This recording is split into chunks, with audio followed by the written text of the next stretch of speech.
Hey guys, what's good? It's your girl TJ. I'm back in the building with another freaking video. Today we are working with Tinashe hair, and I am showing you guys how I bleach my knots, tint my lace, and also dye my hair jet black using the watercolor method. I am also showing you guys how to get the body wave curls or texture back into the unit, because you know once you start washing it and stuff like that, it really just falls out. But I'm gonna show you how to get that back as well. So like I said, I do have their 360 lace front wig, okay, so you can put it in a ponytail. It's very, very versatile.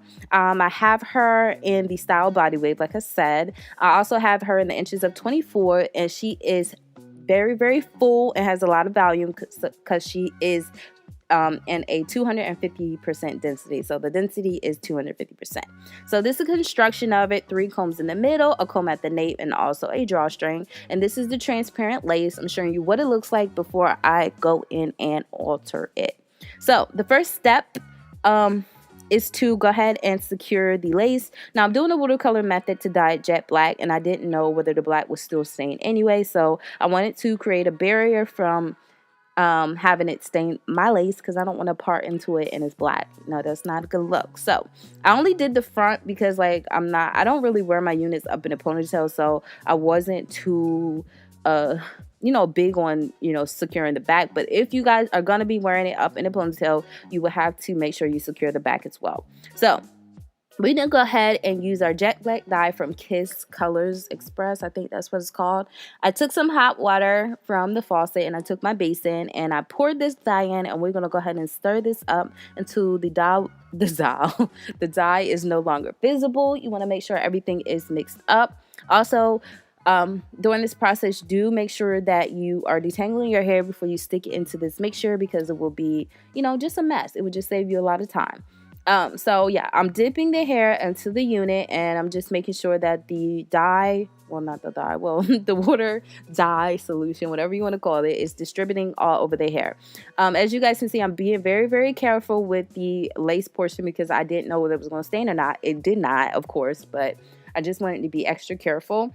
Also, a good tip for watercolor method is taking a paddle brush or a denim brush, whatever brush you have, and detangling it every few dips. This helps distribute the dye all through the hair. And sis, let me tell you, you don't have to go back. You won't have to go back and do this method again, because I noticed sometimes I used to have to go back and do it again because there was patches. But sis, as you guys can see, everything is one color. Now I know the color looks black on camera, but when they send you virgin hair, it's actually brown, like a natural color brown, so like a number 2. So this is why I dyed it jet black. So I just went ahead and sprayed some like sheen or olive oil, sheen onto the hair to coat it, to protect it during the bleaching process. If you do not do this, bleach will seep through and get on the hair strands, and you would just have a big mess, okay? Now, I did it this way because I had dyed it first.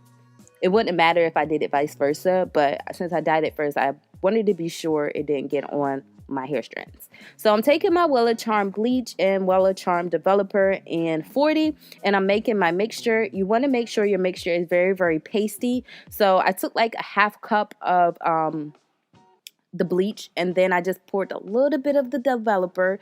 You didn't want it like clumpy, but you did want it very, very pasty.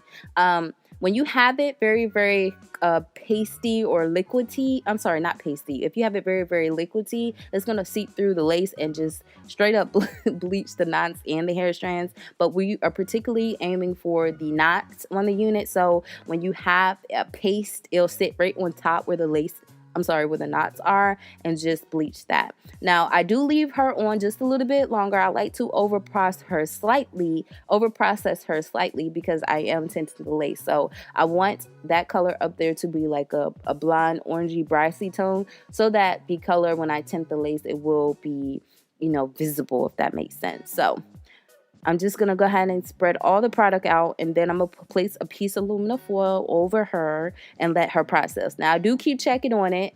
I know you can't really see, so when you checking on it, just make sure you take your knife and scrape some of the product off to see if the lace has tinted to, a brassy, yellowy color. You can go in, and as you guys can see, this is what it looks like once I finished. And like I said, I let it over process simply because I wanted the the tinting part to be like as vibrant as possible. So yeah, I said a mouthful. I know. So while I was doing that, I had some water boiling on the hot stove. I said the hot stove. What am I, from the 40s? From the stove. And then I took a little bit of cold water and mixed it together, just to balance it out because I didn't want the dye too hot. I'm using honey brown. If you're my skin complexion or a little bit lighter than me, you could get away with using this shade. However, if you're darker, you may want to use like a chocolatey brown or go even darker depending on your skin complexion. But I realized I added honey brown, and it was another shade that I used. I can't think of it. Ginger. Them together, oh my gosh, it makes my perfect shade. So yeah, I'm using some salt just to cancel out the brassiness and all the oranginess that I have going on in my lace. I didn't really get a good clip of me showing you guys what the lace looks like after it's done tinted, but you guys can see it'll blend in very, very well once I install it on my head. So here I'm just, doing a little lace check just to make sure the color is blending in with my skin tone. I want it to match perfectly.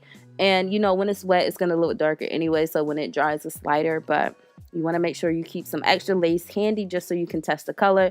If it's too dark, you probably have to start over. But if it's too light, you can just add some more hair dye. And yeah.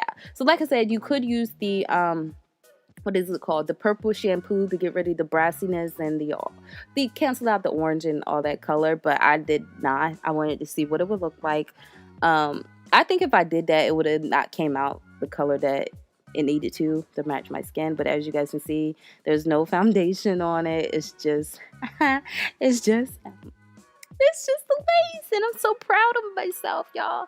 I used to do this method a long time ago, but I got a little bit lazy, so that's why I started using foundation. But this method lasts longer than me, and it's so easier, and it makes your processing time go by so much quicker. Because of course you have to take out 5 to 10 minutes, well, 5 minutes tops, well, probably a little less, but to put foundation on. But the foundation comes off, once you tint your lace, it stains, okay? And you don't have to worry about keep reapplying the foundation because it's not matching.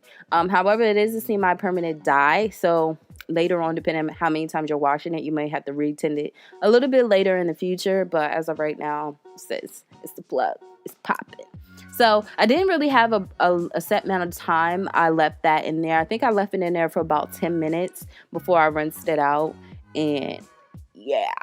So y'all already know my process with me applying my wig. I just used the Got To Be Glue. What is it? The Got To Be Glue hairspray to secure down my unit. This unit, I just noticed that the 360 wigs, they are kind of made a little bit more snug than the average unit. So I'm not sure what size I got, but I'll have that in the description section below. And if you have a big head like me, I would suggest you get a size bigger than what I got because it was a little bit snug on me. And I noticed that with all 360 units, they are kind of made a little bit more smaller than the average cap construction with a normal unit. So be mindful of that. So as you guys can see, I'm creating my baby hairs. Y'all saw that part. That was flawless. Y'all can't tell me that this ain't my hair. Now, one thing I noticed about this as well is that I don't see the line. I just created baby hairs because y'all know how I am. I am in love with baby hairs. I just feel like it just makes it, like your own. But I really was impressed with the tinting and how it came out. I'm like, y'all, that came out fire. Like, it really looks like my skin. Like, my scalp, my forehead. Let me give the props to my forehead because it's sitting on my forehead. So I just really love how it turned out. So y'all know how I do my baby hairs. I just spray my Got To Be Glue hairspray on there. And then I tie it down with my styling wrap and my scarf. And that is it for that part. So I'm about to show you guys what it looks like after I let it sit for I think I left it sitting for about 10 to 15 minutes so everything could settle down. And yeah, what do I do next? Oh yeah, I show you guys how to get the body wave, because as you guys can see, I did wash it and things like that. And it does take away the, original pattern. But I'm going to show you guys how to get it back, or as close of how to get it back as possible. So this is what it looks like.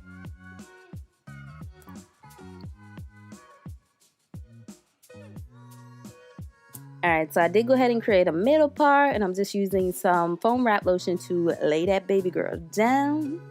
And y'all can't tell me that this ain't my hair. I don't care what you say. Y'all, this hair is bomb. Okay, so I'm just taking my Chi Heat Protecting Spray, and I'm going to go in with some, I forgot what that stuff is called. It's like hair sheen, I guess, but I spray that on there too so it can give it a little bit of shine.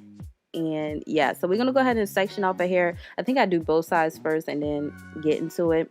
So basically this is very, very easy. I was playing around one day and I was like, I don't feel like using my crimpers. So I said, let me just try it with my curling wand. And whoa, and behold, it works. So whenever I get to the part, honey, we gonna be back. So y'all don't mind the back, because like I said, I don't secure that at all. But I'm just wrapping it around. So it's just like your regular curling wand. So if you just have a curling wand, you take that on the highest heating setting. I have it on 450. I hold it at for about 60 seconds. So I take it down. Oh, I'm starting to lose my voice. I take it down and then I scrunch it back up, spray some got to be glue hairspray on it, and then I take a fine tooth comb, like a rat tooth comb, and then you just brush it out. Like comb it out, I meant. And when you comb it out, you just get those same, body wave curls as the same state as when it came. So that's pretty much it. You just part it back. I think I back wanded. Yeah, back wanded the curls, held it for about 30 to 60 seconds, sprayed it and combed it down with a rat tooth comb, and that's pretty much it. So let me give you guys a rundown for this wig, because I know this video has already been long, but I just wanted to make sure I told you guys what I was doing, because I know sometimes I don't show it or slow it down to the best of my abilities. But like I said, this hair is bomb.com. I did have shedding. I didn't experience no tangling with this unit at all. Okay, I really, really love this unit. The hair was very, very soft. Okay, like I said, the only thing I would suggest is getting a bigger cap size than what I got, because like I said, 360 units are made a little bit smaller than the average, construction of a wig. So I did find it a little bit small. It fit on my head, but I could have used a different size up. So if I had anything to say, that would be it, because other than that, the hair was bomb.com. So really, really enjoyed working with this unit. She is beautiful. She is by far one of my favorite units. Y'all already know how I feel about Tinashe hair anyway. I think they have the bombest hair, period. Okay, y'all. If y'all haven't seen my other videos on Tinashe hair, you guys need to, join the fam. You got to get with the program, because I've been working with their hair for a minute now, and y'all, it's just the best. So I really, really love that this hair. Let me tell y'all also about their hair. Their hair holds curls like no other. I had to go to my dentist appointment the next day, and since the curls was still in the unit. So I love units. I love hair that can hold curls. Okay, so the curls were still rocking with me the next day. So love that as well. But as you guys can see, my body curls are coming along well, and like that's just the gag. I feel like it's very, very easy to get the body wave pattern back into your hair. It's just back curling. It's just easy. Okay, I was about to say the same thing over and over again, but that is pretty much it. Let me know if this video helped you guys out, if I shared some tips and tricks you didn't even know. Okay, give this video a thumbs up, share it with your family, your friends, whoever is in need of this video. Show them. Okay, let them know that they're you found the plug. Okay, so I got these pens from Stylies, and it's just called, I think it just says Dreamer. Yeah, and I just put that in there just to be a little bit different, just give my look a little bit extra slayage. As you guys can see, y'all can't tell me that lace is not melted onto that skin. So yeah, that was it. I really hope you guys enjoyed, and until next time, I'll see you guys in my next video. Bye guys.